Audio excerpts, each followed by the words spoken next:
저는 아울렛이 뭔지를 몰랐어요. 아울렛이 뭔지를 몰랐는데 내가 이제 강원도 평창 이제 강의 들어왔다 나갔다 하는 동안 뭐 여주 쪽에 엄청나게 큰 아울렛이 있더라고요.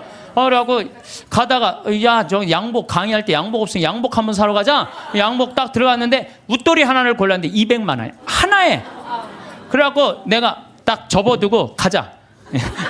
그래갖고 문정동 아울렛에 가갖고 50만 원을 가지고 이게 그거 거기서 산 거예요. 양복 두 벌. 양복 두 벌. 내가 평화방송에서 찍는 게 거기서 산 거예요. 양복 두 벌에 바지 4개.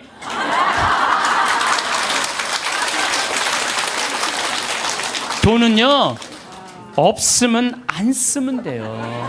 안 쓰면 돼요. 없는데 쓰려고 그러니까 고통스러운 거예요. 여기 계신 분들 남편이 뭐 한 20년 동안 하다가 구조조정 당해갖고 했어. 아, 당신 빨리 나가서 돈 벌어, 돈 벌어. 이거 죽음으로 내보는 거예요. 당신 20년 동안 열심히 일했으니까 한 2년은 여행도 다니고 먹고 싶은 것도 먹고 하고 싶은 것도 하고 어디가 좀 피정도 하고 어디 학교도 좀 다니고 이러면서 재충전을 하는 사람들은 실패하지 않아요. 그런데 구조조정 당하자마자 뭘 해야 된다고 생각하고 가게 차리고 사업하는 사람들 거의 다 쫄딱 망해요. 통계적으로 한 95%가 망한대요. 그러니까 서두른다고 되는 일이 아니에요. 조금 여유 있게 살아가면요, 덜 쓰면 되지.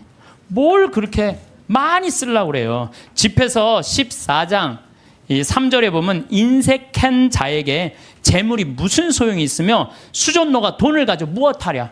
여러분들 인색한 사람한테 돈이 있으면 뭐예요? 수전노한테 돈이 있으면 안 쓰면 그 돈은 죽은 돈이에요.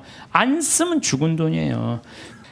돈은 나눠서 가질 게 없는 식구들이 훨씬 서로 아끼고 사랑할 수 있어요.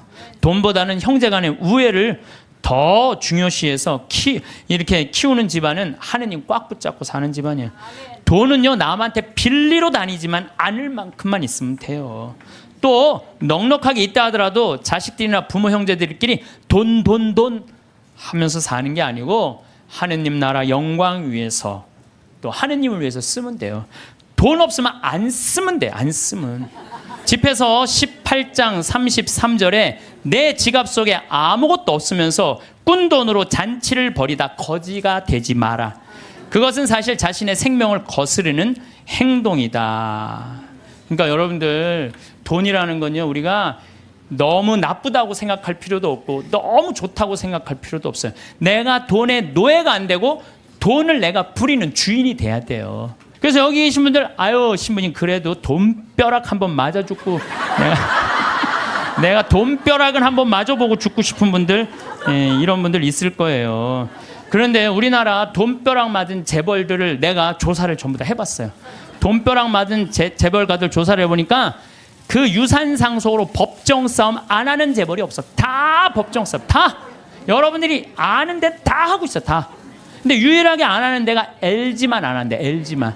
나는 LG 사원이 아니에요. 그런데 LG 사원이 아닌데 그 보도에 보니까 부모님이 아주 가장 중요한 건 형제 우애다. 그래갖고 서로 그 구씨 집안들이 아주 잘하는 가장 대표적인 예라고 그러더라고요. 예. 여러분들 자식을요, 아무리 돈이 많아도요, 우애를 안 가르치고 돈만 먼저 가르치잖아요. 다 원수돼요. 그 무슨 소용이 있어요? 아무리 돈이 많으면 뭐해요? 사실 우리가 신부님 돈벼락 한번 맞아 봤으면 죽어도 여한이 없다고 그런 분들 있죠? 근데 사실 돈이 행복으로 연결된대요. 돈이 있으면 행복하대요. 돈이 있으면 행복하지 않겠어요? 근데 어떤 사람한테 돈이 있으면 행복하냐면은 평생 주식이나 복권으로 얻게 된 일확천금이 아니고 안정적으로 늘어난 사람들에게 돈이 행복을 준다는 거예요. 잘 버는 것도 중요하지만 쓸 줄 모르면 진정한 부자가 아니에요. 여러분들 자녀들한테 뭐라고 그래요? 돈이란 몰라도 되고 크면 자연히 알게 되는 것이라든지 돈 일찍 아는 건 아이답지도 순수하지도 못한 것이라고 말하는 거 잘못된 거예요. 돈의 가치를 정확하게 알려줘야 돼요. 돈은 소중한 거다. 돈은 우리 인생 살아가는데 꼭 필요한 거다. 그런데 어떻게 벌어야 된다? 정직하게 벌어야 된다. 이걸 가르쳐줘야지 황금보기를 돌같이 알아라 뭐 이런 얘기만 해야 되니까 나중에 그냥 이상하게 돈을 버는 거예요.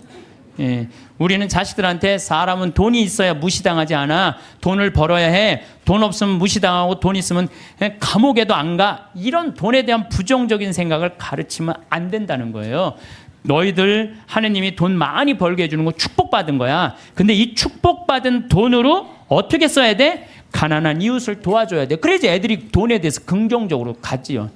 돈은 뭐 나쁜 거고 이 조그만 게 머리에 피도 안 마른 게 벌써부터 돈부터 알아가지고 아니에요. 유대인들은요 어렸을 때부터 경제관념을 가르친다는 거예요. 그러니까 걔네들이 1년에 미국에서 사는 아이들이 이스라엘에 30억 달러씩 이 이스라엘 본국에 돈 주잖아요. 나라를 위해서 쓰는 거 아니에요. 나라를. 우리는 뭐 버진 아일랜드에 떼어먹고 있는데 미국 애들은요 유대인들은 무서워요. 1년에 30억 달러 국가에 갖다 줘요. 그러니까 그 이스라엘이 저희 모슬렘 유곡 속에서 살아남는 거예요. 여기 계신 분들 정말로 돈벼락 한번 맞아보고 싶죠. 실제로 로또에 당첨된 분들 통계를 보면은 로또 당첨되고 나면은 행복할 것 같으냐? 완전히 행복이 찾아오느냐? 아니래요.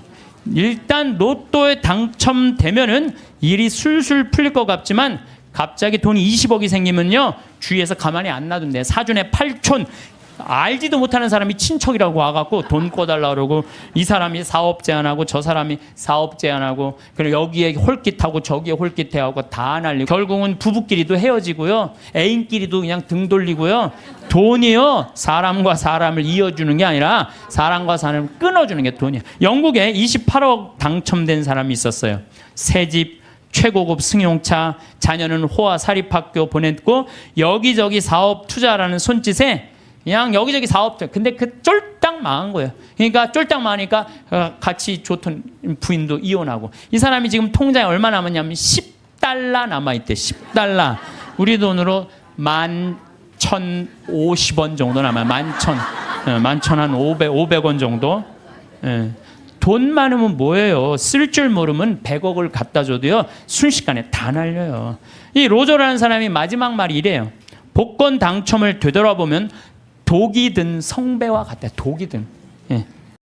그러니까 돈이 정직하게 버는 사람들은요 함부로 안 써요. 얼마나 소중하게 버는 건데 이걸 함부로 써요. 정말로 고민하고 쓰죠. 근데 순식간에 돈이 생긴 사람은요 헛헛해요. 그래갖고 술집에 가서 날리고 뭐 바람 피고 뭐 사업하고 그러다가 원래 상태보다도 더한 상태로 돌아가는 거죠. 물론 로또 당첨되고 잘 사는 사람도 의외로 많대요. 근데 이 사람들 근데 잘 사는 사람들은 싹 감춰갖고 잘 못 찾는데요. 근데 우리나라에 400억 로또 당첨된 분이 있어요. 경찰관인데. 근데 이분은요 얼마나 멋있느냐면은 자기 학교, 모교, 경찰서, 지역에 이 35억을 딱 기증을 한 거야. 그리고 난 다음에 공부를 한 거예요. 경영 공부를 하고 그러고 난 다음에 지금 중소기업을 아주 잘 운영을 하고 있대요. 이 사람은 400억을 운영할 수 있는 그릇이 된 사람이죠. 예. 그래서 이 돈벼락 맞은 사람들이 행복하게 사는 길은 뭐냐면 나누는 거예요. 나누는 거. 예. 나누면 이 사람이 생각이 건강해져요. 근데 거기다 돈 더 벌려고 그러고 떼돈을 벌으려고 그러면은 다 날리는 거지. 2010년 5월 강원랜드에 부부가 놀러를 갔어요. 예, 면직 사업하는. 근데 이분이 얼마를 맞았느냐면 7억 6,680만 원을 맞은 거야. 로또 잭팟 맞은 거죠. 강원랜드에서. 근데 이 집이 빚이 있었대요. 근데 이 부부가 어떻게 했느냐면 이 돈을 전부 카이스트에 다 기증한 거예요. 카이스트. 왜? 이거는 우리가 노력해서 번 돈이 아니다. 이거 빚이 있었는데도 불구하고. 이야, 난 그 부부 정말로 멋있다고 생각해요. 왜? 저는 이렇게 생각해요. 그 돈으로 이 사람이 뭐를 했을지는 잘 모르지만은 그 돈 갖고 딴 거 하는 것보다 이렇게 딱 하면 다시 본 생활에 돌아와서 성실하게 살아요. 별 일 없이 그냥 열심히 살아요. 그게 행복한 거지. 그냥 여기 이제 돈벼락 맞고 싶은 분들 맞지 마세요. 이런 분들은 대한민국에도 큰일 하신 분들이지만은 하늘나라에도 공덕 쌓아 놓으신 분들이에요. 갑자기 많은 돈이 생기면요 사람 미쳐요. 귀신이 쉬어요. 돈귀신이셔. 예, 돈이 많다고 행복한 건 아니에요. 제가 아는 어느 분, 여기 내가 여기서 들은 얘기예요. 여기 우리 봉사자들한테 들은 얘기. 대기업 그 해외 지사 이제 지사장으로 갔대요. 근데 이쪽 기업에서 딱 와갖고 술을 들이다 저녁에 먹이고 재정 상태에 대해서 물었대요. 근데 이 사람은 술을 못 먹는 사람이래요. 근데 기업 회장들이 먹이니까 어떻게 먹고 정신이 혼란한 상태에서 제대로 대답을 못했대요. 본국으로 돌아가자마자 바로 저기 해고를 당했대요. 해고를 당하고 저기 무슨 서해안 쪽에 횟집에 처형이 이제 그 하는 횟집에 이걸 서빙을 하고 있는 거야. 그 기가 막힌 해외 지사장이. 다른 사람들이 당신 그렇게 인맥도 넓고 능력도 있으니까 우리 회사 내가 스카우트 하겠다고. 그랬더니 이분이 하는 말이 내가 왜 이 좋은 자리를 관두느냐고. 서비스 생각 하나도 안 해도 되고 남 속이도 안 와도 되고 이것만 날로 난 너무너무 행복하다. 난 지금 행복하다. 근데 이런 분들을 제가 많이 봐요. 막 큰 사업할 때보다 다 정리하고 욕심을 다 끊고 사니까 너무 행복하다는 분들 저는 정말로 많이 봅니다. 지금 제 강의를 듣는 분들 가운데서도 지금 쥐고 놓지 못하는 분들 많을 거야 지금. 지금 이거를 팔을까 말까 이거를 유지할까 말까 이런 분들 무지하게 많을 거예요. 놔보세요. 놔보면요 굉장히 편안해요. 그거 대도 안 되는 공장 운영하면서 매달 그냥 뭐 월급 마친다고 여기다 돈 끌고 저기다 평화로운 날이 하루도 없는 거야. 평화로운 날이. 싹 정리해보세요. 얼마나 마음이 편안한가. 뭘 그렇게 쥐려고 그러세요. 쥔다고 재물은 져지는 게 아니에요. 진다고 져지는 게 아닙니다. 여러분 혹시 지금 여러분들 10,000원 갖고 있어요. 10,000원 갖고 있으신 분들 내가 저 1,000원 좀 주실래요? 커피 한 잔 좀 뽑아 먹게. 그럼 여러분들 저한테 1,000원 줄 거야 안 줄 거예요? 주죠. 줘요. 10,000원 중에 1,000원은 괜찮아요. 근데 만약에 여러분들이 1,000억을 갖고 있어. 1,000억을 갖고 있는데 내가 나 좀 돈 좀 쓰게 100억만 달라 그러면 여러분들 100억 줄 것 같아 안 줄 것 같아요? 이거 쉽지 않아요. 1,000원하고 100억하고는 달라요. 1,000원하고. 그래서 돈이 많은 사람들은요 아마 지금 여기 있는 분들 준다 그래도 막상 1,000억 갖고 있는데 내가 100억 달라면 못 줘요. 100억이 그게 남의 집 애 이름이에요. 근데 나는 100억 필요 없어요. 근데 국가는 100억이 필요해요. 왜? 너 당신 대한민국을 상대해서 돈 벌었으니까 100억 주면은 이 100억 가지고 가난한 사람들 도와주겠다. 어려운 사람들 복지 이런 거 국가 문화재 이런 거 보호하겠다. 그러면은 좀 넓은 마음으로 내가 대한민국을 상대로 해서 돈을 벌었으면 내가 이 정도까지 은총을 받았으면 내가 100억 정도 내겠다. 이렇게 마음 먹으면은 사람들이 존경하고 돈은 900억 남아있고 얼마나 좋아요. 근데 사람은요 이상해요. 900억은 생각하지 않고 그 100억이라는 엄청난 돈 이것도 아까운 거예요. 그러니까 벌진 아일랜드에다가 그냥 갔다가 우리나라 한 달에 한 300만 원 버는 사람들이 세금을 한 36만 원, 40만 원 정도 내요. 그냥 공식적으로 국가에. 근데 한 10억 버는 사람들은 1년에 한 3억 정도 내요. 물론 부자들이 많이 내요. 일반 평범한 우리 셀러리맨보다도 많이 내요. 근데 셀러리맨들은 떼어먹을 수가 없어요. 뭐 얼마를 떼어먹나요? 그걸 떼어먹어. 다 내요. 근데 이 돈 많은 사람들은요. 하여튼 우리가 이해할 수 없는 방법, 상상도 할 수 없는 방법으로 돈을 떼어먹어. 그러다 걸려갖고 감옥에 가는 거죠. 요즘 대한민국 교육을 보면은 저는 훌륭한 인격 쌓는 교육은 안 시키고 돈 쌓는 훈련만 시키는 것 같아요. 돈 버는 것만 가르치는 거예요. 돈 버는 법만 가르치고 돈을 제대로 의미 있게 쓰는 법을 안 가르치기 때문에 갑부가 돼도 단 한 푼도 나라를 위해서 어려운 이웃을 위해서 쓸 줄 모르는 분들 이런 분들을 뭐라고 그러냐면 졸부라고 그래. 졸부. 돈은 많은데 쓸 줄 모르는 사람들을 우리가 뭐라 그래? 졸부라. 졸부.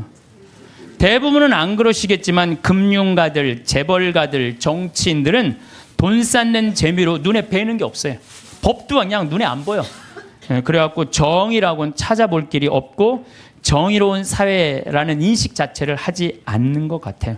우리 삶이 언제 끝날지 모르잖아요. 나중에 돈 벌면 내가 어려운 이웃과 하느님께 봉헌해야지 하는 사람들 끝까지 아무것도 못해요. 나중에 돈 벌면 한다는 사람 끝까지. 나는 나중에 보자는 놈 하나도 안 무섭고 나중에 하느님한테 봉헌하겠다는 사람 하나도 안 믿어요. 내가 본당 신부할 때 정말로 잘 먹고 잘 살 때는 성당 찾아오지도 않아요. 근데 그냥 쫄딱 망하면 어디 하소연할 때도 없고 나한테 와서 그냥 하는 얘기가, 신부님 내가 이렇게 망할 줄 알았으면 성당에 신축금이라도 많이 해야 하는데 쫄딱 망하고 와갖고 그냥 돈 있을 땐 눈에 뵈는 게 없는지 세상 무서울 것 없는 것처럼 거만하게 행동하다가 쫄딱 망하면 성당에서 나한테 그리고 이제 하소연하면서 더 화가 나는 게 돈 좀 꿔달라는 거. 돈 좀. 내가 돈이 어딨어요. 그리고 저는요, 신념이 뭐냐면 그 달에 번 건 그 달에 다 쓰자. 이게 내 신념이에요. 그러니까 나는 누가 와서 사기치려고 그래도 사기 당할 돈이 없어요. 그 달에 번 건 그 달에 다 쓰는데 사기 당할 돈이 어디 있어요. 여러분들 나중에 돈 벌면은 어려운 사람 돕겠다는 사람, 이 생각하는 사람 아예 머릿속에서 지우세요. 그리고 난 진짜 싫어하는 게 뭐냐면 동전 모아 어려운 이웃 돕는 문화 싫어해요. 물론 어린아이한테 동전을 모아갖고 어려운 이웃을 돕는 거 가르치는 거 좋아요. 하지만 우리 문화 전체가 쓰다 남은 동전 가지고 어려운 이웃을 돕는다. 이건 정말로 나쁜 거예요. 내가 재산 중에 정말로 일부분을, 소중한 일부분을 떼어서 어려운 이웃을 도와준다고 할 때 그건 의미가 있는 거예요. 여러분 2006년에요. 미국은요, 기부금이 얼마가 나왔느냐 하면 3,000억 달러가 나왔어요. 2006년에. 근데 우리나라 2006년 총 수출액이 얼마인 줄 알아요? 3,255억 달러예요. 우리나라 전체 수출액하고 미국 사람들 기부액하고 똑같아요.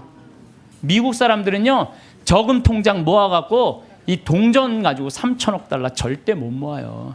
모으면요, 빌 게이츠, 워런 버핏 이런 사람들은요 300억 달러, 600억 달러 탁탁 기증하는 거예요. 그러니까 자기 재산 다 기증하는 거예요. 그리고 자기 자식들한테는 1,000만 달러 정도 남겨두는 거예요. 우리 지금 대한민국 사회의 재벌가들이 뭐 1조 원 넘는 사람들이 28명이나 된대요. 그런 사람들이 1조 딱 내봐요. 정말로 이게 나라가 달라져. 질이 달라져, 질이. 근데 그냥 그 1조 그것 그중에 1, 2천억 그냥 내기 싫어갖고 그냥 벌진 아일랜드에다가 대고 그냥 아유. 저는 돈만 모아놓았다가 한 푼도 못 쓰고 죽는 사람들 많이 봤어요. 뼈 빠지게 돈 모았다가 하루아침에 사기당해서, 나는 죽는 사람은 덜 억울해. 살아있는데 사기당해갖고 그냥 한 푼도 못 쓰고 쫄딱 망하는 사람들, 그런 사람들 보면요 정말로 저도 가슴이 아파요. 그분들 땅을 치고 통곡합니다. 먹고 싶은 거 안 먹고, 보고 싶은 거 안 보고, 다니고 싶은데 안 다니는데 그 돈을 어떻게 모은 돈인데 이 돈을 사기치느냐고. 때는 이미 늦어요. 때는 이미 늦어요. 여러분들 사기 당하기 전에 쓰세요. 예. 지금 이 시대는 하느님을 꽉 붙잡고 살아야 되는데 돈을 꽉 붙잡고 사는 사람들이 너무 많아요. 돈만 있으면 행복이 올 것 같은데 사실은 그렇지 않습니다. 돈이 오히려 불행으로 가는 지름길인 경우가 많아요. 돈 때문에 감옥에 가는 거지, 돈 떼어먹느냐고 감옥에 가는 거지, 가난한 사람들이 감옥에 가요. 하늘나라 여건 있는 분들, 가슴에 이 여건 있는 분들 죽음을 맞이할 때도 씩 웃으면서 죽을 수 있는데, 돈이 1조 원 있는 분들은 죽을 때 씩 웃고 못 죽어요. 1조 원을 쓰지도 못하고 내가 고스란히 남겨놓고 죽는데 웃고 지금 죽을 판이에요. 지금 내가 지금 더 살아갖고 저 1조 원 지금 누리고 살아야 되는데. 그래서 저는 죽음이라는 건 꼭 필요해요. 왜? 죽음은 만인 앞에 평등한 거예요. 돈 없는 사람이나 돈 1조 원 있는 사람 죽음 앞에는요, 아무리 1조를 들이대고 나 한 10년만 더 살게 해달라고 해도 죽을 땐 죽는 거예요. 죽을 땐. 그러니까 죽음이요, 우리가 여러분들 죽는 게 억울할 것 같지만 가난한 사람들한테는 억울하지 않아요. 평등을 실현하는 좋은 기회예요. 평등을 실현하는 기회. 정말로 행복하게 죽을 수 있는 분들은 살아있는 동안 모아둔 돈 어려운 이웃 다 나눠주고, 본인 먹고 싶은 거 먹고, 가보고 싶은데 가보고, 여행도 좀 다니고, 100살 때 신바람 나게 살다가 죽을 때 통장에 500만 원만 남겨놓고 그냥 죽는 게 제일 행복한 사람이에요. 만약에 여러분들 모은 재산 써보지도 못하고 그대로 놔두고 죽잖아요. 그러면은요, 자식들이 네가 더 갔느냐 내가 더 갔느냐 서로 싸우면서 원수돼서 안 만나는 경우 많습니다. 제가 장례식장에 뭐 초상이 나왔고 방문을 해서 가잖아요. 그러면은요, 아니 본당 신부가 왔는데도요 상주들이 안 나와요. 그래서 내가 물어봐요. 왜 상주 어디 갔느냐? 저 뒤에서 지금 부주공 갖고 싸우고 있다고. 정말 답답한 일이죠. 답답한 일이에요. 우리 큰형님한테 들은 얘기인데, 제가 잘 아는 분이, 큰형님이 잘 아는 분이 평소에 아주 가난하고 검소했대요. 그래서 자식들이 부모한테 돈이 많이 있는지 몰랐대요. 근데 아버지가 돌아가셨는데 통장에 10억이 있더래요. 그 아버지가 가난하고 검소하고 통장에 10억 들어있는지 몰랐을 때는 형제들 우애가 좋았대요. 근데 10억이 딱 통장에 들어오니까 큰아들이 딱 쥐고 안 나눠주더래요. 나눠준다 말만 하고 계속 안 나눠준 거야. 그러면서 이게 법정 싸움이 간 거예요. 그래갖고 다 원수가 돼갖고 서로. 그래갖고 이제 이 부동산 업자가 그 집을 정리하러 가봤는데, 그 아버지, 돌아가신 아버지 집을 정리하러 갔는데 에어컨도 떼어가고 텔레비전도 떼어가고 냉장고도 다 갖고 갔대요. 근데 안 갖고 간 게 아버지 영정사진하고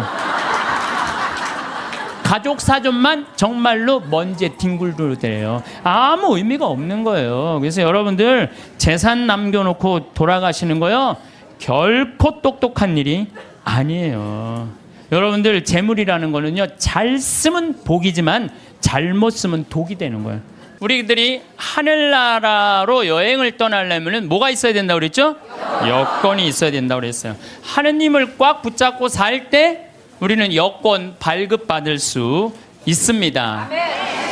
하느님을 내가 꽉 붙잡고 있고 내 삶 전체가 하느님께 봉헌된 분은, 지난번에 우리 최재용 신부님 어머니처럼 93살에 돌아가실 때 아들 손을 잡고 어떻게 돌아가실 수 있다고 씩 웃으면서 돌아가실 수 있어요.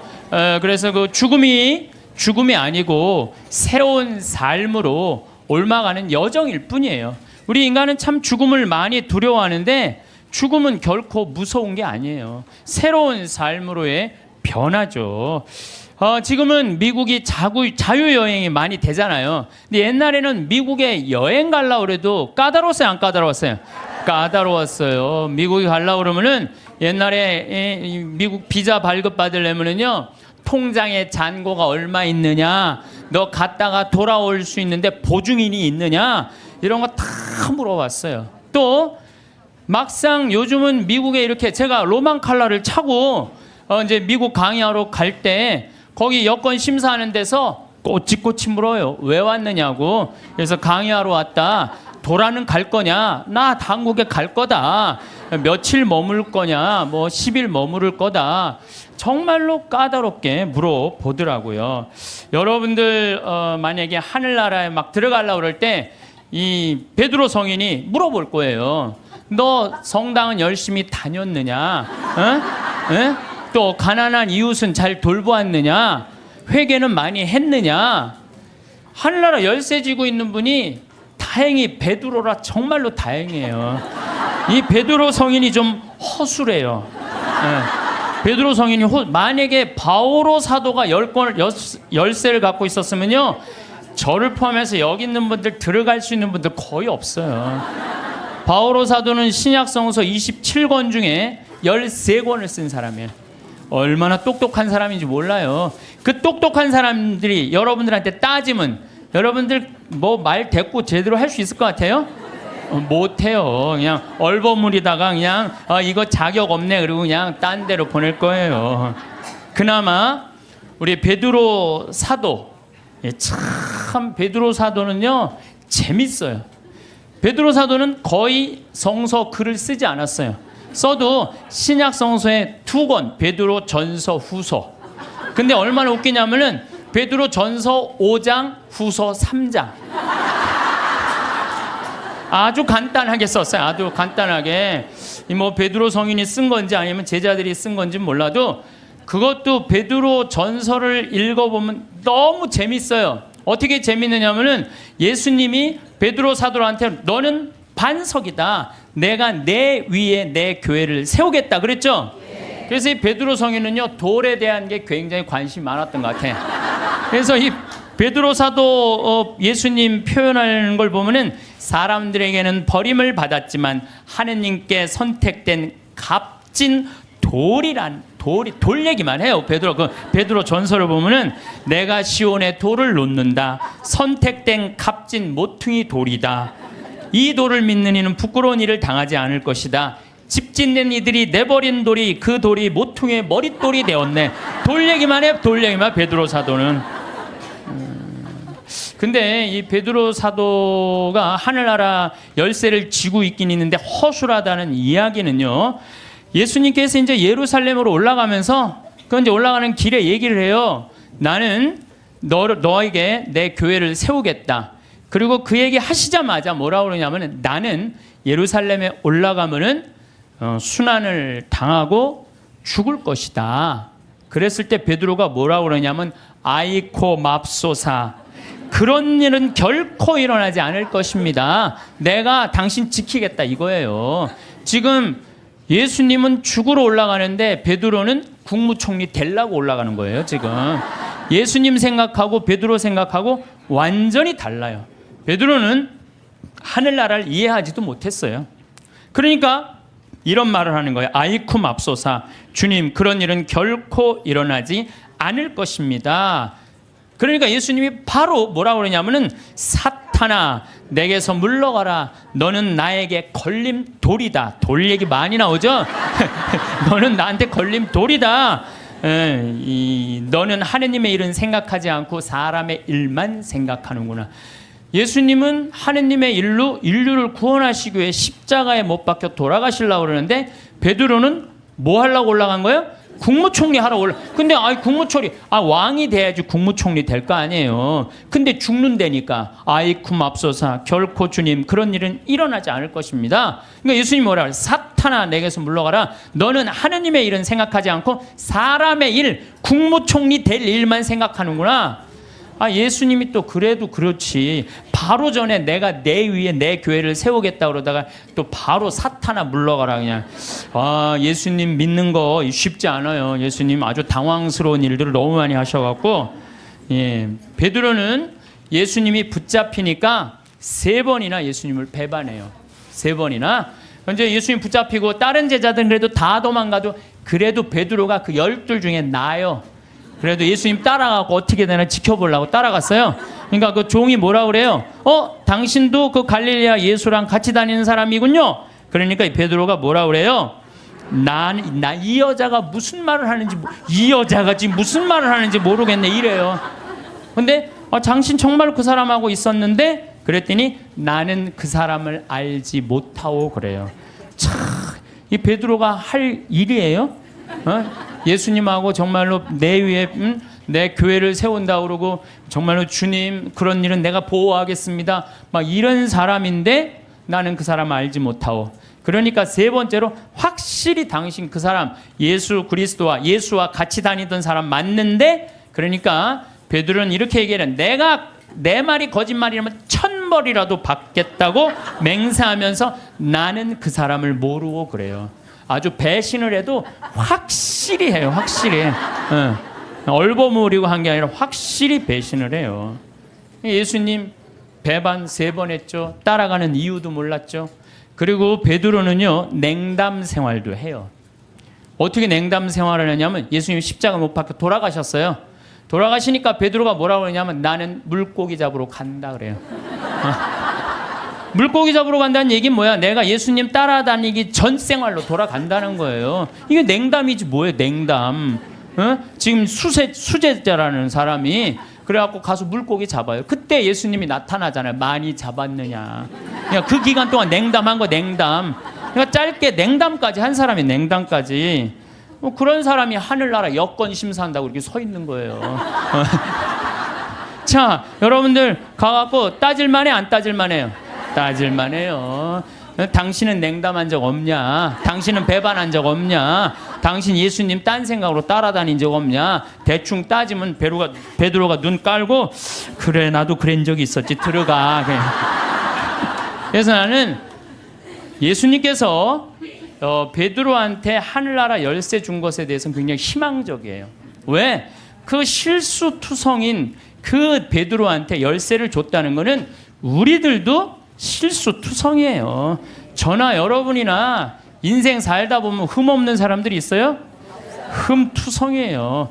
그런데 그 기가 막힌 배반까지 한 베드로, 냉담 생활까지 한 베드로를 하늘나라에 열쇠를 주고 그 위에 교회를 세운 하느님은 얼마나 마음이 넓으시겠어요. 그렇지 않겠어요? 네. 그러니까 여러분들이 정말로 회개하고 믿기만 한다면 하느님이 여러분들한테 하늘나라 아주 활짝 문 열어놓고 기다리고 계실 거예요. 그래서 이 사도들이 예수님 따라다니다가 배신도 하고 자기네들끼리 누가 높냐 싸우기도 하고 뭐 어쨌든 속을 많이 썩였지만 마지막은 어떻게 죽었어요? 은총지휘 속에 죽었다는 얘기예요. 은총지휘 속에 하느님을 증거하다가 마지막에 죽었다는 거예요. 그래서 여러분들도 죽을 때 가장 잘 죽는 게 중요해요. 죽을 때 죄악 속에서 죽으면요, 그건 회개의 기회가 없는 거예요. 항상 기도할 때 내가 죽을 때 잘 죽을 수 있도록 주님 저를 도와주십시오라고 여러분 항상 기도해야 돼. 그래갖고 항상 죽음을 잘 맞이할 수 있도록. 그래서 늘 주님을 증거하고 주님 속에서 살아갈 때, 돌아가실 때 씩 웃으면서 죽을 수 있다는 얘기죠. 우리가 미국 여행 갈 때 옛날에, 지금은 안 그렇지만 은행 통장에 잔고가 얼마나 있느냐, 뭐 3천만 원, 5천만 원 있느냐에 따라서 여권 비자 발급 받는 게 쉬웠어요. 우리도 하늘나라 갈 때 하느님이 물어볼 거예요. 너 하늘나라 은행 통장에 잔고가 얼마나 있느냐. 여러분들 하늘나라 통장에 잔고가 얼마나 있어요, 여러분들? 아, 내가 이거 하늘나라에 저금하는 거야 라고 저금해둔 돈들, 내가 이거 하늘나라에 저금하는 거야 라는 마음으로 저금한 것들. 그 가끔 그런 거 있잖아요. 내가 어딜 도와줄 때 이게 좀 힘든 돈이야. 내가 1,000만 원, 2,000만 원을 도와야 돼. 그래 내가 이거 하늘나라에 저금하는 거야. 탁 도와주는 액수가 여러분들 얼마나 돼요? 잔고에 하나도 없는 분들도 있을 수 있어요.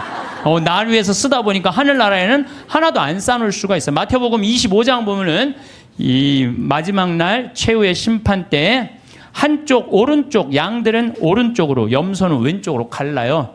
그리고 예수님이 이렇게 말해요.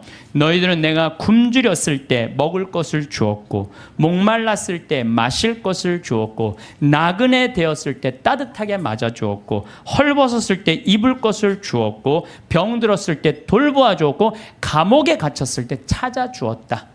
그러니까 오른쪽에 있는 양들이 그래. 언제 내가 그랬어요? 내 이웃 하나한테 해준 것이 곧 나에게 해준 것이다. 기가 막힌 말이죠. 우리 동학사상 1800년에 마지막에 그 동학사상 할 때 인내천사상이라고 그랬죠. 사람 안에는 하늘이 있다. 우리 안에는 전부 다 하늘이 들어있다. 예수님은요, 우리를 다 당신의 분신으로 생각했던 거야. 여기 있는 분들 전부 다 누구 분신이야? 예수님 분신이에요. 내가 언제 당신 목말랐을 때, 굶주렸을 때, 헐벗었을 때, 병들었을 때 언제 돌봐줬느냐? 내 이웃한테 해준 것이 곧 나에게 해준 것이다. 그러니까 여러분들 정말 병들고 정말 아프고 헐벗고 가난한 이웃에게 해주는 건 곧 누구한테 해주는 거예요? 이거 통장 잔고 많은 거예요, 적은 거예요? 많은 분들이에요. 근데 왼쪽에 있는 염소들한테는 뭐라 그래? 너희는 내가 헐벗었을 때, 목말랐을 때, 굶주렸을 때, 병들었을 때, 감옥에 갔을 때 한 번도 찾아온 적이 없다. 내가 언제 주님인 줄 알았으면 우리가 찾아갔는데 언제 주님께서 그러셨느냐고. 내 이웃에게 해주지 않은 것이 곧 내게 해주지 않은 것이다. 여기 계신 분들 가운데 무료 급식에 참여하시는 분들, 감옥, 교도소 봉사하시는 분들, 병원, 내가 병원 봉사자들한테 강의 많이 다녀. 여의도 뭐 순복음병원, 여의도 교회, 여의도만 나오면 순복음이 나오네. 여의도 성모병원, 강남 성모병원, 뭐 인천병원, 이렇게 내가 봉사자들한테 강의 많이 다녔거든요. 근데요, 병원에 봉사자들이 200명, 300명 돼요. 우리 천주교 교우들이. 이분들 다 뭐 하는 거예요? 하늘나라의 통장에 잔고가 가득 있어요. 내가 강원도 사람이잖아요. 원주에 사시는 김영문이라는 분은 원주 근처 한 38개 복지시설에 이제까지 짜장면을 몇 개를 만들어줬냐면 7만 2천 그릇을 만들어줬대. 이 사람이 부자냐? 운전기사인데 한 달에 120밖에 못 벌었대요. 근데 그 월급의 일부를 나눠서 짜장면을 자기 쉬는 날, 그래갖고 막 짜장면을 만들기 위해서 막 살림살이를 하니까 부인이 저게 딴 살림 차렸나 그럴 정도로 오해할 정도로. 그러니까 친구가, 정육 좀 하는 친구는 뭐라 그래요? 야, 내가 너 그렇게 짜장면 어려운 사람들 고아원 양로원에 가서 봉사하는데 내가 고긴 내가 대주마. 심지어 문막에 있는 시각장애우들은 우리가 밀가루 봉헌하겠다. 이런 사람들이요, 하늘나라 통장에 잔고가 많은 사람들이에요. 반대로 엄청난 돈이 있으면서도 가난한 이웃 돌보지 않고 돈 더 많이 벌어보겠다고 벌진 아일랜드에다가 알지도 못하는 섬에다가 회사 차려서 세금 떼어먹는 사람들 많아요. 이런 사람들 세상 통장에는 잔고가 많을지 모르겠지만 하늘나라 통장에는 잔고가 하나도 없는 분들이에요. 세상 통장에 돈 많은 거 그것 아무 소용없어요. 세금 얘기 나왔으니까 대한민국 사람들이요, 한국 사람 상대로 해서 돈 벌었으면 한국에다 돈 내놔야지. 왜 돈을 빼돌려요? 여러분들 20년 전에 그리스라는 나라는 우리나라보다 훨씬 잘 살았어요. 근데 지금 그리스 쫄딱 망했어요. 내가 가보면요, 그리스 사람들이 노숙자들 엄청나게 많아요. 예. 왜 쫄딱 망했어요? 그렇게 잘 사는 나라가 부자들이요, 세금 다 해외로 빼돌린 바람에 그 나라 망한 거예요. 나라가 없으면은요, 돈이 아무리 많아도 소용없어요. 나라가 없으면 국민들이 돈이 없는데 그 사람 돈 벌 수 있겠어요? 나라가 잘 살아야지 부자들도 잘 사는 거예요. 세금을 내야지. 왜 떼먹어요? 왜 떼먹어? 나는 요즘 뭐 버진 아일랜드 여기다가 조세 피난처 만들어 놓고 세금 떼어먹는 사람들 이렇게 보면은 왜 루카복음 12장 16절부터 21절까지가 생각나는지 몰라. 이게 무슨 얘기 나오냐면 부자가 소출이 너무 많았어. 그랬더니 고민해요. 이 많은 소출을 어떻게 할까? 아, 그래, 내가 창고를 헐고 더 큰 창고를 줘서 내가 거기다 소출을 다 넣고 영혼에게 말하리라. 영혼아, 걱정하지 마라. 너 먹을 거 많으니까 몇 년 동안 푹 쉬어라. 그랬더니 하느님이 와서 뭐라 그래? 아니다, 네가 좀 하늘나라에서 푹 쉬어야 되겠다. 네가 오늘 죽는 날이다. 너한테는 넉넉하면서도 하느님 나라를 위해서 가난한 너는 오늘 죽는 날이다. 여러분들, 돈이 아무리 많으면 뭐예요? 오늘 죽으면요, 아무 소용이 없어요. 나는 창고를 져서 거기다가 쏟아넣는 그 이 부자나 버진 아일랜드에다가 그 몇백억 대고 갖다 놓고 영혼아 걱정하지 말아라. 내가 버진 아일랜드에다 내가 돈 넣어놨으니까 너 오래 살아라. 오래 살기 쉽지 않아요. 세금을 내야지 왜 세금을 안 내요? 하다못해 예수님도 세금 냈어요. 마태복음 17장 24절을 보면요, 가파르나움, 갈릴레아 호수의 바로 위에 가파르나움 성전이 있어요. 그러니까 베드로한테 사람들이 물어봐요. 가파르나움 성전 사람들이 니네들 왜 성전세를 안 내냐? 근데 성서를 보면 베드로는 역시 똑같아요. 일단 낸다고 우겨요. 낸다 우리. 성서를 보면 굉장히 웃겨요. 낸다 우리. 그리고 이제 예수님한테 가서 물어봐요. 예수님, 성전세 내려는데 어떻게 하면 좋으냐고. 그랬더니 예수님이 너 가서 물고기 잡으면은 그 물고기 입에 한 스타테르가 있을 것이다. 그거 내라. 스타테르는요, 그리스로 은하 한 입인데 그거는 돈이 얼마냐면 우리 이 대한민국 지금 기초 아주 최저 하루 근로비의 4배. 그러니까 16만 원 정도 되는 거예요. 우리가 3만 7천 원인가 3만 8천 원이가 하루 아주 최저 임금이거든요. 그러니까 16만 원 되는 걸, 아니 예수님도 낸 세금을 아니 왜 안 내냐 이거예요. 이 성서를, 난 이거 성서를 보면서 여기서 깨달은 진리가 있어요. 사소한데 목숨 걸지 말아라. 예수님도 지금 가장 큰 일은 뭐야? 하늘나라를 위해서 이 예루살렘에 올라가고 십자가 못 박혀 돌아가셔야 돼. 근데 그 세금 안 낸다고 우기면은요, 아예 유대인 취급도 못 받아요. 그거 16만 원 뭐 많이 돈 드느냐? 그리고 그냥 스타테르 낸 거예요. 사소한데 목숨 걸지 말라는 거예요. 요즘 부자들 보면은요, 자기 재산이 1조 원이나 되는데 그 한 1000억, 2000억 내는 게 뭐가 아까워? 1000억, 2000억 내도 얼마가 남아요? 8000억이 남아요. 8000억. 아니 그 8000억은 생각하지 않고 에? 그 2000억이 아깝다고 그걸 안 내갖고 감옥에, 지금도 감옥에 간 사람 있잖아. 며칠 전에 어젠가 그제 갔잖아요 감옥에. 그 많은 돈을 가지고도 왜 감옥을 가요? 내면 되지. 왜 사소한 데 목숨 거냐 이거야. 내 얘기는 그냥 통 크게 내면 되지. 저는 부자들은 하늘나라 들어가기가 낙타가 바늘구멍 뚫고 지나가는 것보다 힘들다고 한 예수님 말 전 이해가 돼요. 어릴 적부터 우리는 돈이 많으면 행복할 것이라는 생각을 자연스럽게 받아들이며 살아왔습니다.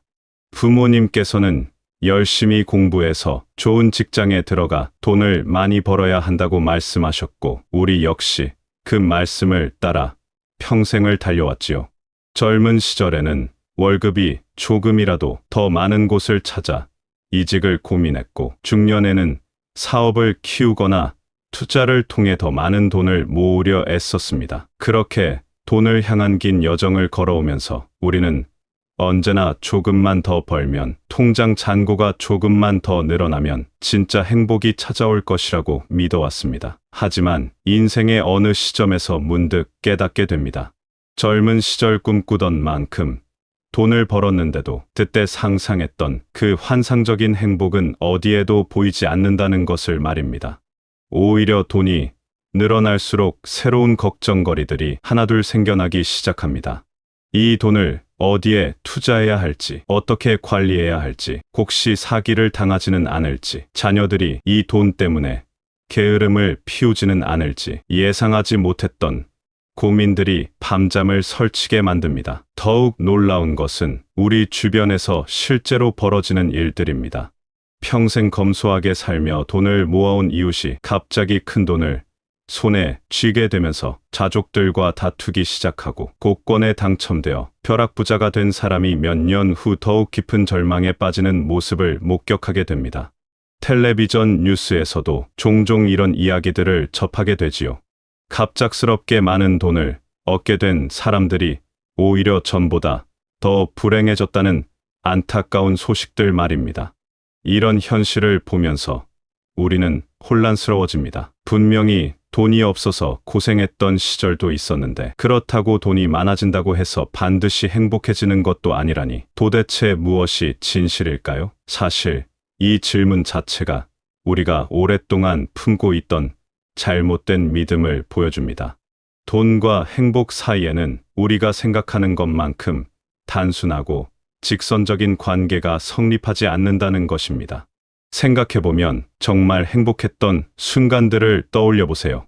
첫 월급을 받던 날의 설렘, 가족들과 함께 소박한 식탁에서 나눈 따뜻한 대화, 친구와 함께 걸었던 동네 골목길에서의 웃음소리, 손자의 첫걸음을 지켜보던 그 감동의 순간들, 이런 기억들 속에서 돈은 그리 중요한 역할을 하지 않았습니다. 오히려 마음의 여유와 소중한 사람들과의 관계, 그리고 작은 것에도 감사할 줄 아는 마음이 진정한 행복의 바탕이 되었지요. 반대로 돈 때문에 괴로웠던 순간들도 있었을 것입니다. 더 많이 벌기 위해 가족과의 시간을 포기했던 날들, 돈 문제로 형제자매와 다퉈 쓰라린 기억들, 투자 실패로 잠 못 이루던 밤들, 이런 경험들을 통해 우리는 서서히 깨닫게 됩니다. 돈은 우리 삶에 꼭 필요한 도구이지만 그것이 삶의 목적이 되어서는 안 된다는 것을 말입니다. 특히 인생을 오래 살아오신 분들은 이런 깨달음을 더욱 선명하게 느끼실 것입니다. 젊은 시절에는 돈을 향한 열망이 삶의 원동력이 되기도 했지만, 세월이 흐르면서 정말 소중한 것들이 무엇인지 차츰 보이기 시작합니다. 건강, 가족, 친구들과의 우정, 평온한 마음, 이런 것들은 아무리 많은 돈을 주고도 살 수 없는 귀중한 보물들입니다. 그렇다면 우리가 지금까지 믿어왔던 돈이 많으면 행복하다는 생각은 완전히 틀린 것일까요? 그것도 아닙니다. 돈 자체가 나쁜 것은 아니니까요. 문제는 돈을 대하는 우리의 태도와 관점에 있습니다. 돈을 인생의 최종 목표로 여기고 그것만을 위해 달려갈 때 돈은 우리에게 독이 됩니다. 하지만 돈을 삶을 풍요롭게 해주는 하나의 도구로 여기고 그것을 현명하게 사용할 줄 안다면 돈은 우리와 우리 주변 사람들의 삶을 더욱 아름답게 만들어주는 축복이 될 수 있습니다. 결국 중요한 것은 돈의 양이 아니라 돈을 바라보는 우리의 마음가짐입니다. 돈이 적어도 감사할 줄 알고 돈이 많아도 겸손할 줄 아는 지혜, 그리고 돈보다 소중한 가치들을 잊지 않는 마음, 이런 것들이야말로 진정한 행복으로 가는 길잡이가 되어줄 것입니다. 그런데 우리가 사는 세상을 둘러보면 참으로 이상한 모습들을 많이 목격하게 됩니다. 이미 충분히 넘치도록 많은 돈을 가진 사람들이 여전히 더 많은 돈을 쌓아두기 위해 온갖 수단과 방법을 가리지 않는 모습 말입니다. 세금을 내야 할 때가 되면 온갖 꼼수를 부려서 한 푼이라도 덜 내려고 하고 사회에 환원해야 할 몫까지도 아까워하며 자신의 금고에만 차곡차곡 쌓아둡니다. 이런 모습을 보고 있으면 안타까운 마음이 듭니다. 이미 몇 대가 먹고 살아도 남을 만큼 가졌으면서도 여전히 만족하지 못하고 더 많은 것을 움켜쥐려 하는 모습이 과연 행복해 보이는지 의문이 들기 때문입니다. 이런 사람들을 가까이서 지켜보면 더욱 놀라운 사실을 발견하게 됩니다. 겉으로는 화려해 보이지만 실제로는 늘 불안하고 초조해하며 살고 있다는 것입니다. 밤에 잠을 제대로 못 자고 늘 누군가가 자신의 재산을 노리고 있다고 의심하며 가족들조차 믿지 못하는 모습을 보입니다. 돈을 지키기 위해 사람들과의 관계는 점점 차갑게 식어가고 진정으로 자신을 사랑해주는 사람이 누구인지조차 분간할 수 없게 됩니다. 이런 삶이 과연 우리가 꿈꾸던 행복한 모습일까요? 더욱 안타까운 것은 갑작스럽게 큰 돈을 얻게 된 사람들의 이야기입니다. 복권에 당첨되거나 예상하지 못한 유산을 물려받은 사람들의 소식을 들어보면 처음에는 모두가 축하하고 부러워합니다. 이제 걱정 없이 살겠구나. 정말 운이 좋다며 말입니다. 하지만 시간이 지나고 나면 그들의 이야기는 전혀 다른 방향으로 흘러갑니다. 갑자기 생긴 큰 돈 때문에 가족들 사이에 다툼이 벌어지고 친구들과의 관계도 어색해집니다. 진짜 친구와 돈 때문에 다가오는 사람들을 구별하기 어려워지고 결국 외롭고 쓸쓸한 나날을 보내게 되는 경우가 참으로 많습니다. 실제로 우리 주변에서도 이런 일들을 종종 목격하게 됩니다. 평생 성실하게 살아온 이웃이 갑자기 큰 돈을 손에 쥐게 되면서 성격이 변하기 시작합니다. 예전에는 인사도 잘하고 정겨웠던 분이 어느 순간부터 사람들을 의심하는 눈빛으로 바라보기 시작하고 작은 일에도 예민하게 반응합니다. 자녀들은 그 돈을 두고 서로 다투게 되고 평화롭던 가정에 금이 가기 시작합니다. 돈이 가져다 준 것은 행복이 아니라 의심과 불신, 그리고 관계의 파괴였던 것입니다. 특히 요즘에는 투자 열풍 때문에 더욱 안타까운 일들이 벌어지고 있습니다. 아파트 값이 오르고 주식이나 가상화폐에서 큰 돈을 번 사람들의 이야기가 연일 화제가 되면서 많은 사람들이 나도 한몫해야겠다는 생각에 빠져듭니다. 평생 모아온 소중한 돈을 위험한 투자에 몰아넣고 밤낮으로 시세를 확인하며 잠 못 이루는 날들을 보냅니다. 처음에는 작은 수익에 기뻐하다가도 욕심이 커지면서 더 큰 위험을 감수하게 되고 결국 큰 손실을 보게 되는 경우가 허다합니다. 이런 모습들을 보면서 우리는 깨닫게 됩니다. 돈 자체가 문제가 아니라 돈에 대한 우리의 태도가 문제라는 것을 말입니다. 돈을 모으는 것 자체가 목적이 되어버리면 그 순간부터 돈은 우리를 행복하게 해주는 도구가 아니라 우리를 괴롭히는 족쇄가 되어버립니다. 더 많이 가질수록 더 많이 잃을까 봐 두려워하게 되고 더 많이 벌수록 더 많이 벌어야 한다는 강박에 시달리게 됩니다. 정말 슬픈 것은 이런 사람들이 자신이 불행하다는 것조차 깨닫지 못한다는 점입니다. 겉으로는 성공한 것처럼 보이고 남들도 부러워하니까 자신도 행복하다고 착각하며 살아갑니다. 하지만 깊은 밤 혼자 있을 때면 공허함과 외로움이 밀려옵니다. 그렇게 애써 모은 돈이 정작 자신에게는 진정한 기쁨이나 평안함을 가져다 주지 못한다는 것을 어렴풋이 느끼면서도 이미 너무 깊이 빠져서 헤어날 수 없게 된 것입니다. 이런 함정에 빠지지 않으려면 우리는 늘 깨어 있어야 합니다. 돈이 우리의 주인이 되지 않도록, 돈 때문에 소중한 사람들과의 관계가 망가지지 않도록, 그리고 돈 때문에 우리의 순수한 마음이 변질되지 않도록 말입니다. 돈은 분명히 필요하고 소중하지만 그것이 우리 삶의 전부가 되어서는 안 된다는 것을 인생을 오래 살아온 지혜로 깨달아야 할 때입니다. 그렇다면 돈은 과연 무엇일까요? 돈이 나쁘기만 한 것일까요? 그것도 아닙니다. 사실 돈이라는 것은 참으로 신기한 존재입니다. 마치 물과 같아서 목마른 사람에게는 생명을 구해주는 간로수가 되지만 너무 많으면 집을 떠내려가게 하는 홍수가 되기도 합니다. 또 불과 같아서 추운 겨울날 우리를 따뜻하게 해주고 맛있는 음식을 만들어주지만 잘못 다루면 모든 것을 태워버리는 무서운 재앙이 되기도 하지요.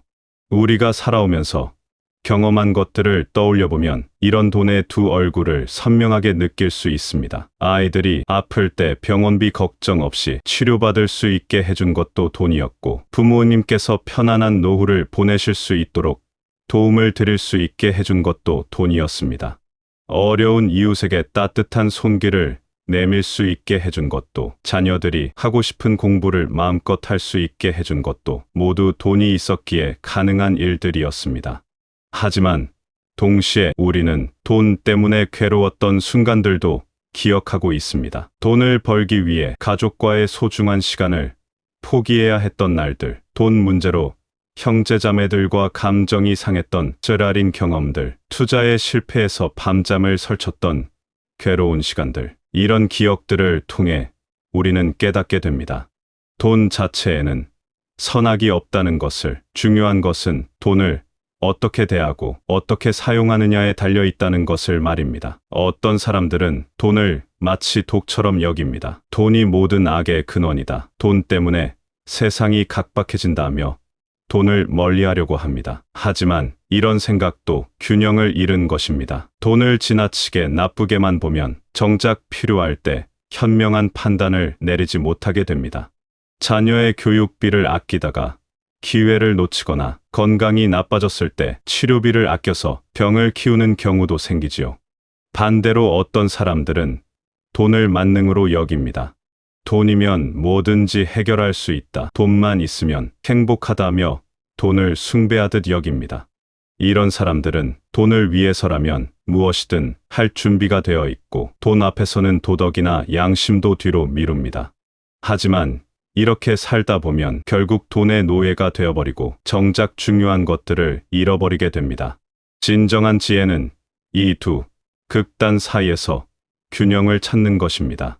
돈의 유용함을 인정하면서도 그것에 매이지 않는 것, 돈의 필요성을 알면서도 그것이 전부가 아님을 아는 것, 이런 깨달음이야말로 오랜 세월 살아오면서 얻을 수 있는 소중한 보물입니다. 실제로 우리 주변에서 돈을 현명하게 사용하는 사람들을 보면 그들에게는 특별한 공통점이 있습니다. 돈이 있을 때는 감사하게 여기지만 교만하지 않고, 돈이 부족할 때는 아쉬워하지만 절망하지 않습니다. 돈을 벌 때는 정당한 방법으로 벌고, 돈을 쓸 때는 의미 있는 곳에 씁니다. 무엇보다, 돈보다 소중한 가치들이 무엇인지 잊지 않고 살아갑니다. 이런 사람들의 모습을 보면 돈이 어떻게 복이 될 수 있는지 알 수 있습니다. 그들은 돈을 통해 자신의 삶을 풍요롭게 만들 뿐만 아니라 주변 사람들에게도 따뜻한 영향을 미칩니다. 어려운 이웃을 도울 때도 거창하게 하지 않고 자연스럽게 하며 자녀나 손자들에게 돈의 소중함과 동시에 돈보다 더 중요한 가치들을 가르쳐 줍니다. 하지만 돈을 잘못 다루는 사람들을 보면 정반대의 모습을 보입니다. 돈이 많아질수록 더욱 인색해지고, 돈 때문에 사람들과의 관계가 어색해지며 결국 외롭고 메마른 삶을 살게 됩니다. 이런 경우 돈은 독이 되어버린 것입니다. 그렇다면 우리는 어떻게 해야 돈을 복으로 만들 수 있을까요? 첫째는 돈에 대한 올바른 마음가짐을 갖는 것입니다. 돈은 목적이 아니라 수단이라는 것을 항상 기억해야 합니다. 둘째는 돈을 벌 때도 쓸 때도 원칙을 지키는 것입니다. 남에게 끼치면 서까지 돈을 벌지 않고 허영이나 과시를 위해 돈을 낭비하지 않는 것입니다. 셋째는 돈보다 소중한 것들을 늘 마음에 새기는 것입니다. 건강, 가족, 친구들과의 우정, 양심의 평안함. 이런 것들은 아무리 많은 돈을 주고도 살 수 없는 귀중한 보물들입니다. 이런 가치들을 소중히 여기며 살아갈 때 돈은 우리 삶을 더욱 아름답게 만들어주는 좋은 도구가 될 수 있습니다. 마지막으로 중요한 것은 나눔의 기쁨을 아는 것입니다. 돈을 혼자만 쌓아두려고 할 때 돈은 독이 되지만 필요한 곳에 나누어 쓸 때 돈은 복이 됩니다. 이것이야말로 돈의 진정한 힘이며 돈을 통해 얻을 수 있는 가장 큰 기쁨입니다. 그렇다면 우리는 어떻게 돈과 건강한 관계를 맺으며 살아갈 수 있을까요? 무엇보다 중요한 것은 돈의 주인이 되는 것입니다. 돈의 노예가 되어서는 안 됩니다. 이 말이 거창하게 들릴 수도 있지만 사실은 아주 단순한 원리입니다. 돈이 우리를 조종하게 하지 말고 우리가 돈을 다스려야 한다는 뜻입니다. 돈의 노예가 된 사람들을 보면 공통점이 있습니다. 아침에 눈을 뜨면 제일 먼저 통장 잔고를 확인하고 하루 종일 돈 생각에 매여 살며 밤에 잠자리에 들기 전까지도 내일은 얼마나 더 벌 수 있을지 고민합니다. 이런 삶이 과연 자유로운 삶일까요? 겉으로는 돈을 많이 가진 것처럼 보이지만 실제로는 돈에게 완전히 사로잡혀 있는 것입니다. 반면 돈의 주인이 된 사람들은 다릅니다. 돈이 필요할 때는 현명하게 사용하고 돈이 없을 때는 없는 대로 만족하며 살아갑니다. 돈에 대해 생각하는 시간도 적당하고 돈보다 소중한 것들에 더 많은 관심을 기울입니다. 가족과 함께하는 시간, 친구들과의 대화, 자연을 바라보며 느끼는 평온함, 책을 읽으며 얻는 깨달음. 이런 것들이야말로 진정한 부라는 것을 알고 있기 때문입니다. 돈의 주인이 되려면 먼저 우리 마음속에 자리 잡고 있는 돈에 대한 두려움과 욕심을 다스려야 합니다. 돈이 떨어질까 봐 지나치게 걱정하거나 마음보다 적게 가졌다고 해서 자괴감에 빠질 필요가 없습니다. 또한 돈을 더 많이 벌었다고 해서 우쭐해하거나 돈으로 사람을 판단하는 잘못된 습관도 버려야 합니다. 진정한 돈의 주인은 돈을 도구로 여깁니다. 망치가 집을 짓는데 유용한 도구이듯 돈도 우리의 꿈을 실현하고 소중한 사람들을 돌보는데 유용한 도구일 뿐입니다. 망치 자체가 목적이 아니라 그것으로 무엇을 만들 것인가가 중요하듯 돈 자체가 목적이 아니라 그것으로 무엇을 할 것인가가 중요합니다. 특히 나누는 기쁨을 아는 것이야말로 돈의 진정한 주인이 되는 지름길입니다. 많은 사람들이 착각하는 것이 있습니다. 돈을 나누면 자신의 것이 줄어든다고 생각하는 것입니다. 하지만 실제로는 그렇지 않습니다. 돈을 나눌 때 우리가 얻는 기쁨과 보람, 그리고 마음의 평안함은 돈으로 살 수 없는 귀중한 것입니다. 오히려 돈을 나누면 나눌수록 우리의 마음은 더욱 풍요로워집니다. 어려운 이웃에게 조금이라도 도움을 주었을 때 느끼는 그 따뜻한 마음, 자녀들이나 손자들에게 필요한 것을 해줄 수 있을 때의 뿌듯함, 좋은 일에 기부를 했을 때 느끼는 뜻깊음, 이런 감정들은 돈을 쌓아두기만 해서는 절대 느낄 수 없는 특별한 행복입니다. 이런 경험을 해본 사람이라면 누구나 알 것입니다. 나누는 것이야말로 돈을 가장 값지게 사용하는 방법이라는 것을 말입니다. 물론 무작정 나누기만 하라는 뜻은 아닙니다. 지혜롭게 나누어야 합니다. 진짜 도움이 필요한 곳에 적절한 만큼 올바른 방법으로 나누는 것이 중요합니다. 때로는 돈이 아닌 다른 방식의 도움이 더 필요할 수도 있고, 때로는 당장 주는 것보다 기다리는 것이 더 좋을 수도 있습니다. 이런 판단을 할 수 있는 지혜야말로 삶의 경험을 통해 얻을 수 있는 귀중한 능력입니다. 또한 돈의 주인이 되려면 감사하는 마음을 잃지 않아야 합니다. 지금 가진 것이 적더라도 그것에 감사하고 많더라도 교만하지 않는 마음가짐이 필요합니다. 우리가 가진 모든 것은 결국 우리 혼자 힘으로 이룬 것이 아닙니다.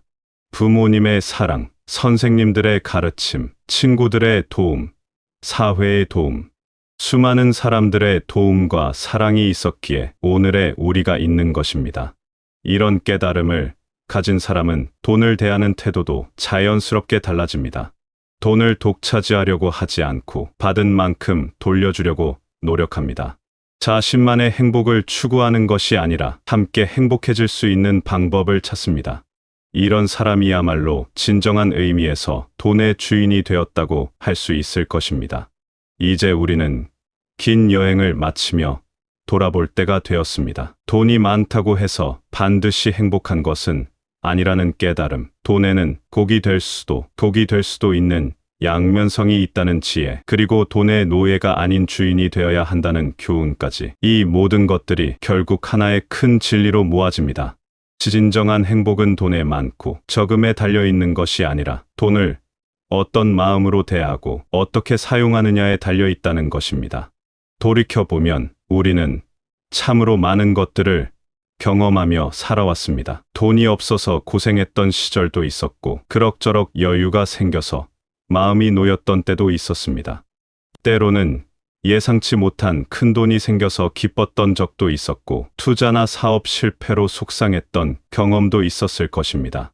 이 모든 경험들이 헛되지 않았습니다. 바로 이런 경험들을 통해 우리는 돈이라는 것의 진짜 모습을 배우게 되었고, 무엇이 정말 소중한 것인지 깨달을 수 있게 되었기 때문입니다. 지금 이 순간 여러분의 통장 잔고가 얼마인지는 중요하지 않습니다. 남들과 비교해서 많은지 적은지도 중요하지 않습니다. 정말 중요한 것은 지금 여러분이 가진 것에 감사할 줄 아는 마음입니다. 적게 가졌다면 적은 대로 만족하며 살아가는 지혜, 많이 가졌다면 그것을 나누며 살아가는 너그러움, 이런 마음가짐이야말로 돈보다 훨씬 귀중한 보물입니다. 혹시 지금까지 돈 때문에 너무 많이 고민하고 스트레스를 받으며 살아오셨다면 이제는 그 무거운 짐을 조금 내려놓으셔도 좋습니다. 돈은 분명히 필요하고 중요하지만 그것이 여러분의 가치를 결정하지는 않습니다. 여러분이 지금까지 살아오면서 쌓아온 경험과 지혜, 사람들에게 베풀었던 사랑과 관심, 어려운 시절을 견뎌낸 인내와 용기, 이런 것들이야말로 어떤 돈으로도 살 수 없는 진짜 재산입니다. 그리고 무엇보다 여러분에게는 아직 시간이 있습니다. 지금까지 돈에 매여 살았다면 이제부터라도 돈의 진정한 주인이 될 수 있고 돈을 현명하게 사용하는 법을 배울 수 있습니다. 늦었다고 생각할 필요도 없습니다. 오히려 지금까지의 경험이 있기에 더욱 현명한 선택을 할 수 있는 것입니다.